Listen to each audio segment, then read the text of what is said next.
Olá, eu sou o professor Cláudio Branchieri, nós estamos aqui para trazer para você conteúdos de economia de qualidade. Se você quiser continuar acompanhando nossas videoaulas, inscreva-se no canal. Se quiser receber notificações sobre novas aulas postadas, clique no sininho. Se gostar dessa videoaula, deixe seu like. Bom, a nossa aula de hoje é sobre medição de resultado do setor público. Tá? A maioria dos estudantes e das pessoas se confundem um pouco na hora de medir os resultados do setor público, porque tem muitos indicadores ali e acaba se confundindo dentro dos conceitos. Então, a nossa aula hoje vai dar uma clareada nesse assunto. Tá? Nós vamos passar aí pelos como se mede o resultado do setor público, ok?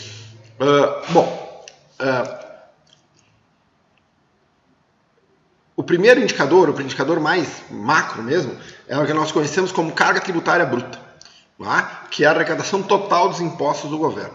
No Brasil,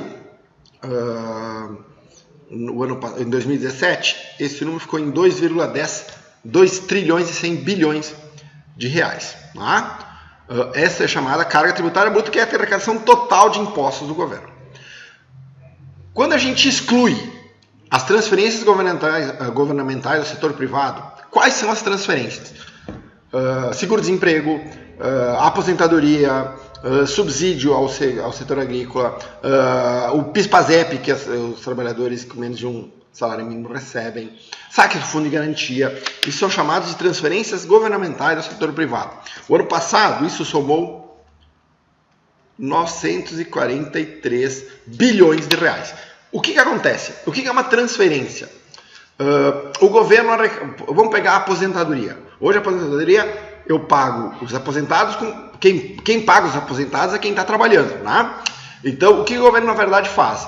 O governo ela arrecada do Chico, que está trabalhando, através do INSS, e repassa para o Paulo, que está aposentado. O governo é só um agente interveniente disso, né? É só um agente intermediário. Ele tributa A e repassa para B. Não fica com o dinheiro. Tá? Então, a isso nós damos o nome de transferência. Então, o governo, obviamente, não usa esse dinheiro para nada, porque ele devolve ao setor privado uma parte dos impostos arrecadados. Tá? Então, nós temos aqui algo ao redor de... Aí nós temos o resultado da carga tributária bruta menos transferências governamentais, é a carga tributária líquida, que o ano passado ficou em 1 trilhão, mais ou menos 1 trilhão 157 bilhões de reais. Certo? Então o que interessa? A carga tributária bruta. Tá? Ela hoje é de mais ou menos, isso aqui é mais ou menos 18% do PIB, isso aqui é mais ou menos 32,4% do PIB. Certo? Beleza? Carga tributária líquida. Agora vamos para outra parte. Carga tributária líquida menos o consumo do governo é igual à poupança do governo. Então nós temos aqui que a carga tributária líquida foi 1 trilhão 157 bilhões e o consumo do governo ao longo de 2017 foi de 1 trilhão 288 bilhões de reais. Lá? A diferença entre o consumo... O que é o consumo do governo? É o consumo do governo, efetivamente, com a compra e aquisição de bens e serviços, incluindo aí os salários dos servidores ativos da União, estados e municípios. Então, por exemplo, quando eu contrato um PM, eu estou adquirindo dele um serviço de segurança. Quando eu contrato um bombeiro, eu estou adquirindo ali e pago o salário do bombeiro, eu estou adquirindo um serviço ali. Então, isso nós chamamos tudo de consumo, né? O consumo... engloba tudo isso. Tá? É o tal do consumo do governo. A diferença entre a carga tributária líquida e o consumo do governo nós chamamos de poupança do governo. Nesse caso aqui há uma despoupança da ordem de 130 bilhões de reais. Tá? Houve uma despoupança do governo. Ou seja, o governo... O que significa? O governo despoupou, ele pegou, teve que usar a poupança privada, tá? Para poder financiar seu gasto aqui. Então, houve uma despoupança do governo. Beleza. Saindo da poupança do governo, eu ainda tenho que deduzir o investimento no setor público, que o ano passado, aqui é 0,130, foi de 77 bilhões de reais solamente. Tá? O que é investimento? O que são os investimentos do setor público? É investimento do governo com bens, com despesas de capital. Estradas, escolas, aeroportos, portos. Isso é um investimento do setor público. Ok? A diferença entre a poupança do governo e o investimento do setor público é o que nós conhecemos como déficit público primário, não é? Que no ano passado ficou da ordem de 207 bilhões de reais. Não é? Mas ainda não é o déficit total do governo. Por quê? Vamos lá. Eu tenho que pegar o déficit público primário, que foi de 207 bilhões de reais, e ainda deduzir o juro pago da dívida pública, que no caso foi de 358, o ano passado, desculpa, eu botei 358, mas é 328.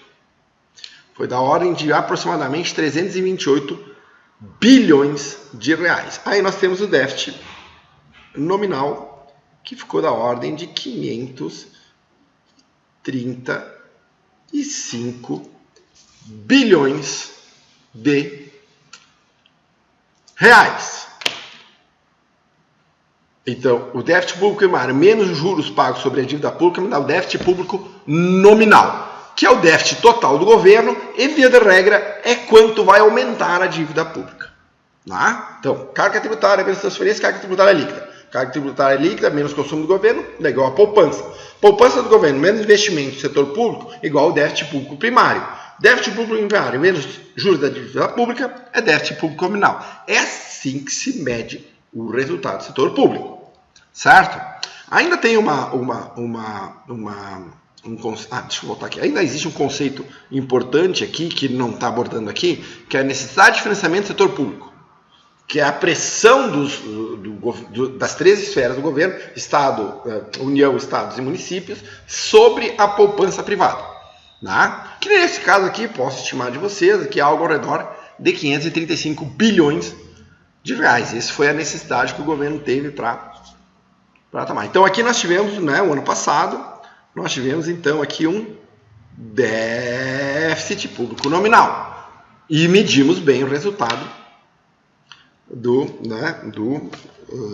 setor público aqui. Certo? Vamos para a nossa próxima. Isso aqui dá quase 10% do PIB, tá? Isso aqui. Quase 10% da PIB. Isso aqui daria quase 4% do PIB. Certo? Beleza? Seguimos. Resultado do setor público. A gente já viu aqui, né? Quando os gastos excedem a arrecadação, eu tenho déficit público nominal e déficit primário. O déficit primário é o déficit total, excluindo serviços da dívida pública pagos pelo governo, e assim por diante. A gente viu no slide anterior. O déficit público pode ser financiado, basicamente, aquele déficit de 535 bilhões lá, de duas maneiras. A maneira conservadora e responsável, que é vendendo títulos da dívida pública ao setor privado e ao setor externo, ou seja, captando da poupança privada nacional ou da poupança privada externa, ou da poupança externa, os recursos para financiar o déficit. O que aconteceu no ano passado? Faltou 535 bilhões. Faltou 210 bilhões já de cara e ainda tinha que pagar os juros ainda. Então eu não só não paguei nada da dívida, como aumentei ela no valor dos juros mais a dívida. Então o governo teve que captar 535 bilhões. O que ele fez no ano passado? Ele emitiu o título da dívida pública. Ele vendeu o título da dívida pública ao setor privado, certo? E captou o dinheiro para financiar seu déficit. A outra seria uma venda de títulos públicos ao Bacen, onde o Tesouro Nacional pede emprestado ao Banco Central. Isso aqui é a boa e velha emissão de moeda, que leva à inflação.